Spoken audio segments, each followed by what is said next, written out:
Assalamualaikum warahmatullahi wabarakatuh. Kami dari kelompok 11 izin mempresentasikan hasil kerja kami yang berjudul Perbedaan sel manusia dan sel bakteri serta rekayasa genetika pada produksi insulin. Sebelum mempresentasikan, saya sebagai moderator izin memperkenalkan nama anggota kelompok. Amanda Salsabila Mifaski, Najwa Putri Rahayu, Sabrina Febriani, Tia Rahmawati, dan Wiradinia Putri. Kepada Najwa Putri Rahayu, kami mempersilahkan. Perbedaan utama antara sel manusia dan sel bakteri. Tipe sel manusia eukariotik memiliki inti dan organel terbungkus membran. Sel bakteri prokariotik tidak memiliki inti sel atau organel bermembran. Inti sel dan DNA, sel manusia DNA disimpan dalam inti sel yang dilindungi membran. Sel bakteri DNA berbentuk sirkuler dan berada bebas di sitoplasma. Nukleoid. Ukuran sel manusia lebih besar, sel bakteri lebih kecil. Organel sel manusia memiliki organel seperti mitokondria, retikulum, endoplasma, dan lisosom. Sel bakteri tidak memiliki organel bermembran, hanya memiliki struktur sederhana seperti ribosom. Dinding sel manusia tidak memiliki dinding sel, hanya membran plasma. Sel bakteri memiliki dinding sel yang mengandung peptidoglikan. Reproduksi. Sel manusia bereproduksi secara seksual atau aseksual. Sel bakteri bereproduksi secara aseksual melalui pembelahan biner. Jumlah dan struktur kromosom. Sel manusia memiliki banyak kromosom linear. Sel bakteri biasanya memiliki satu kromosom sirkuler.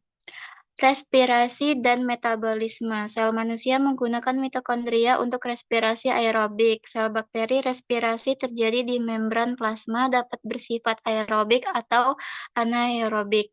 Mobilitas sel manusia, beberapa sel seperti sperma memiliki flagela untuk bergerak. Sel bakteri, banyak bakteri memiliki flagela atau pili untuk bergerak.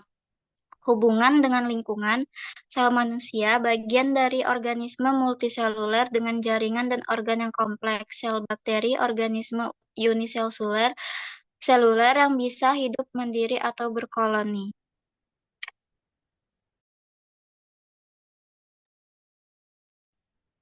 Kepada Tia Rahmawati, kami mempersilahkan. Peran struktur pada kapsul pada bakteri. Struktur kapsul dapat melindungi dari infeksi pak, melindungi dari fagositosis, dan membantu melekat pada permukaan, melindungi dari penelanan oleh sel imun, menjaga supaya tidak mengering, dan melindunginya agar tidak ditelan oleh mikroorganisme lainnya. Sedangkan bakteri yang non-kapsul, maka akan terjadinya mikroba yang dapat hidup di berbagai kondisi lingkungan.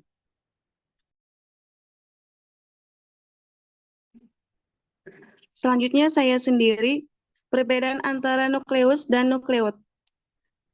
Perbedaan utama antara nukleus dan nukleot adalah bahwa nukleus merupakan sistem organ seluler yang melindungi materi genetik sel eukariotik, sedangkan nukleot menyimpan materi genetik sel prokariotik. Nukleus terdapat pada sel eukariotik merupakan sistem organ seluler melindungi dan menjaga materi genetik sel dalam DNA.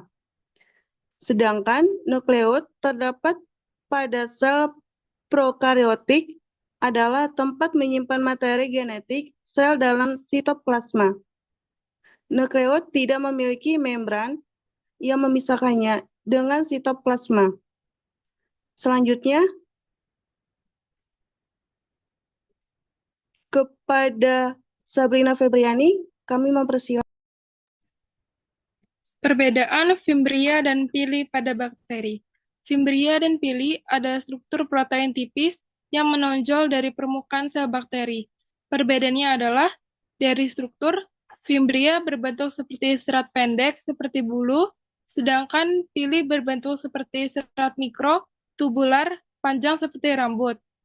Jenis bakteri, fimbria ditemukan pada bakteri gram negatif dan gram positif, sedangkan pili hanya ditemukan pada bakteri gram negatif.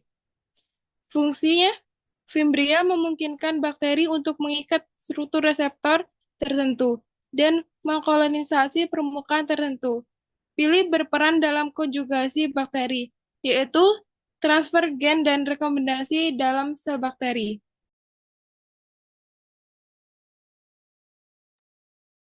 Selanjutnya, kepada Wiradinia Putri, kami mempersilahkan.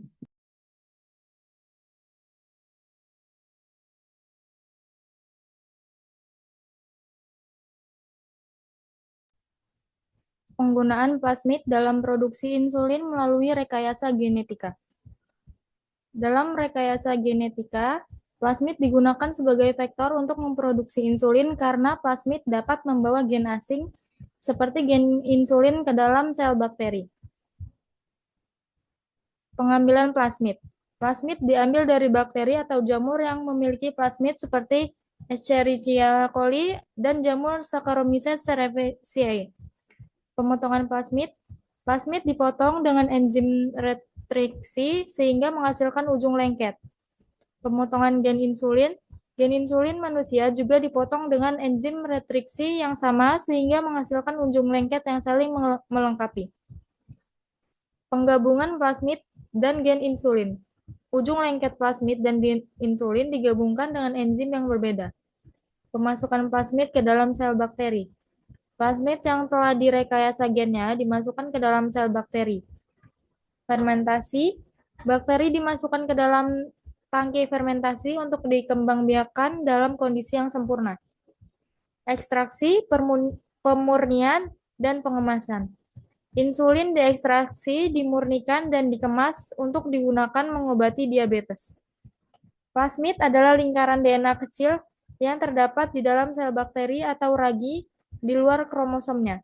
Dalam rekayasa genetika, plasmid digunakan sebagai alat untuk mengkloning, mentransfer, dan memanipulasi gen.